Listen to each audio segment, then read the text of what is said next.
हमारे मुल्क में टैलेंट नहीं है। देखो बाकी टीमों को वो कैसे हमें ट्रीट करते हैं, अपने डेब्यूटेंट्स और नए लड़के हमारे पास भेजते हैं, वो हमें हरा के चले जाते हैं। ये कहना है मोहम्मद आमिर का। मोहम्मद आमिर की बात से मैं 0% एग्री करता हूं कि हमारे पास टैलेंट नहीं है। हमारे पास स्ट्रक्चर नहीं है उस टैलेंट को निखारने का, उस टैलेंट को आगे लेके आने का। हमारे पास टैलेंट, आप शुमाइल हुसैन को देख लें, आप समीर मिन्हास को देख लें, आप इरफान न्याजी को देख लें, आप हसन नवाज को देख लें। ये जब आए थे कि तो उनका क्या लेवल था। अब आप देखना कि समीर मिन्हास के साथ क्या करते हैं, ये मास सदाकत के साथ क्या करते हैं। हमारा आप लिटरली देखो, हमारे पास एक लेफ्ट आर्म बॉलर होता था, अब एग्जैक्ट उसका नाम मुझे नहीं याद आ रहा, मतलब उसकी बेहतरीन किस्म की पेस थी और आज वो कहीं कहीं नजर भी नहीं आता पाकिस्तान के सर्कल में। यही 4-5 प्रूवन फेलियर बार बार सर्कुलेट होकर पाकिस्तान के सर्कल में फिर रहे हैं। जब तक हमारा सिस्टम अच्छा नहीं होगा, जब तक हमारा सेटअप बेहतर नहीं होगा, तब तक आप बेशक गिलक्रिस्ट को ले आओ, आप ब्रेंडन मैकलम को ले आओ, आप विराट कोहली को, रोहित शर्मा को, अभिषेक शर्मा को, संजू सैमसन को, हार्दिक पांड्या जैसे खिलाड़ी को, बुमराह जैसे बॉलर को पाकिस्तान के सर्कल में ले आओ, वो यहां से प्रूवन फेलियर बन के निकलेगा।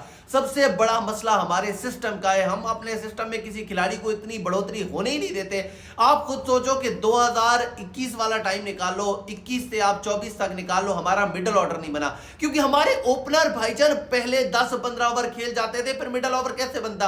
मतलब हमारी टीम के अंदर प्लेइंग 11 के अंदर एट अ टाइम 5-5 ओपनर खेलते रहे थे। इस T20 वर्ल्ड कप के अंदर हमारे प्लेइंग 11 के अंदर 6-6 ऑलराउंडर खेलते रहे हैं। तो आपको लगता है कि इस तरह के सेटअप के अंदर आप खुद सोचो कि हमारे कुछ साल के अंदर 2 कप्तान चेंज होते हैं।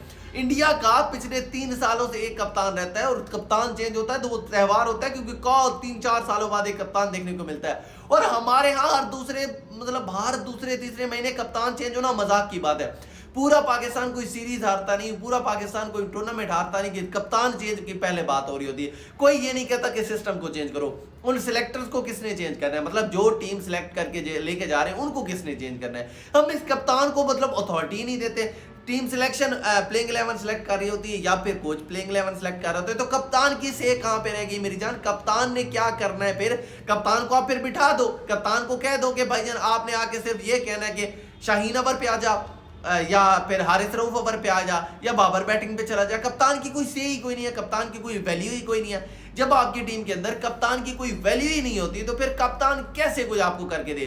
तो मोहम्मद आमिर जो कहते हैं कि पाकिस्तान के अंदर टैलेंट नहीं है, वो आप खुद सोचो कि दुनिया की सबसे बड़ी क्रिकेटिंग नेशन है इंडिया। इंडिया के बाद हमारा नंबर है। ये ऑस्ट्रेलिया, ये इंग्लैंड, ये वेस्ट इंडीज, ये न्यूजीलैंड, ये साउथ अफ्रीका, ये बच्चे हमारे, ये हमसे कम आबादी वाले मुल्क हैं। अगर उनके पास टैलेंट है तो टैलेंट हमारे पास भी है। सिर्फ सबसे बड़ा मसला कहां पे आता है कि हमारे पास रॉ टैलेंट आता है। रॉ टैलेंट में मैं आपको पाकिस्तान के डोमेस्टिक इतने लड़के गिनवा सकता हूं कि आपका दिमाग घूम जाएगा। उनकी एवरेजेस, उनके स्कोर। आप किधर है कामरान गुलाम, किधर है तैयब ताहिर, अब मुझे बताओ ना। कामरान गुलाम क्या नंबर वन डाउन पे आके उस बंदे ने 200 किए थे, टेस्ट में भी 100 किया था, ओडीआई में 100 किया था। किधर है कामरान गुलाम। तैयब ताहिर मिडिल ऑर्डर का बेहतरीन क्रिकेटर है, किधर है तैयब ताहिर। आप मुझे ये बताओ कि आपके प्लेइंग 11 के अंदर 5 अगर ओपनर खेलेंगे सिर्फ इस चक्कर में कि 2 बंदों को एडजस्ट करना है, तो मेरी जान कैसे आपकी क्रिकेट बेहतर होगी।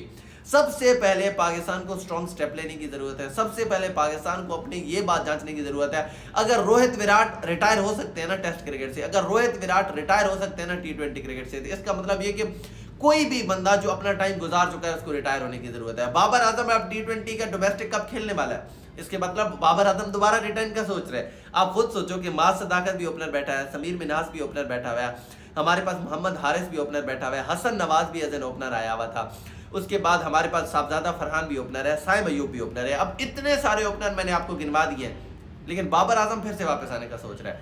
तो असल में मसला हमारी बेस के ऊपर है, और हम लोग सपोर्ट भी करते हैं, हमारी पब्लिक सपोर्ट भी करती है। तो अगर आप सोचते हैं कि आपके अंदर टैलेंट नहीं है मुल्क के अंदर, तो मैं एग्री नहीं करता भाईजान। रॉ स्ट्रक्चर हमारे पास बहुत है, उसको आगे कैसे क्या नाम है उसका निखारना है अपने टैलेंट को, वो हमारे पास स्ट्रक्चर नहीं है।